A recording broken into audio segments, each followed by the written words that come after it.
இந்தியாவை வழிநடத்தும் தமிழகம். திமுக சொன்ன பொய்க்கதைகள் உடைந்தது. மோடியின் நோக்கமே இதுதான்.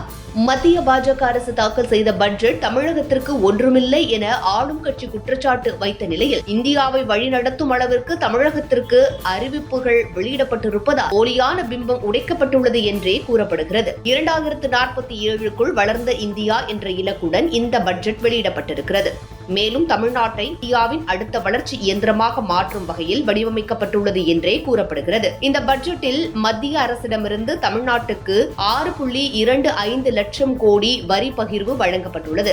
இது மாநிலத்தின் வளர்ச்சி திட்டங்களுக்கு ஒரு வலுவான சக்தியாக பார்க்கப்படுகிறது. அதன்படி விவசாயம் சார்ந்த வேளாண் துறைக்கு வெளியிட்ட அறிவிப்பில் தேங்காய், முந்திரி போன்ற உயர் ரக பயிர்களுக்கு தேசிய அளவில் சிறப்பு திட்டங்கள் அறிவிக்கப்பட்டுள்ளன. பழைய தேங்காய் மரங்களை மாற்றி அதிக மகசூல் தரும் வகைகளை ஊக்குவிப்பதன் மூலம் விவசாயிகளின் வருமானம் உயர்த்தப்படும். இதனை 2030 ஆண்டுக்குள் உலகளவில் உயர்தர பிராண்டிங்காக மாற்றுவது என்பதே குறிக்கோளாகும். பெண்களுக்கென்று பட்ஜெட் 2026-27 மூலம் பிரதமர் நரேந்திர மோடி தமிழ்நாட்டின் தாய்மார்கள் மற்றும் சகோதரிகளை சக்தி வாய்ந்தவர்களாக்கியுள்ளார். நாடு முழுவதும் லட்சாதிபதி திதி திட்டம் விரிவாக்கம் மூலம் பெண்கள் சுய உதவிக்குழு மூலம் வேலைவாய்ப்பு மற்றும் தொழில் தொடங்க சுலபத்தை ஏற்படுத்தியிருக்கிறது.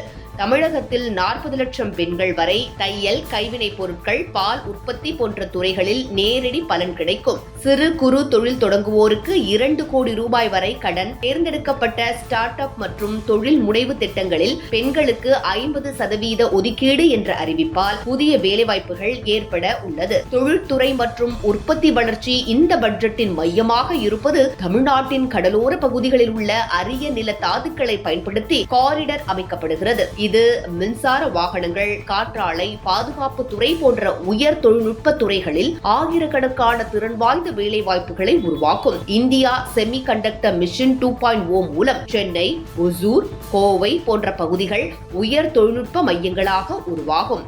தமிழகத்தின் உள்கட்டமைப்பை மேம்படுத்த சென்னை, பெங்களூரு மற்றும் சென்னை, ஹைதராபாத் இடையே அதிவேக ரயில் திட்டங்கள் தொடங்கப்படும். தென் இந்தியாவின் முக்கிய பொருளாதார நகரங்களை இணைக்கும்.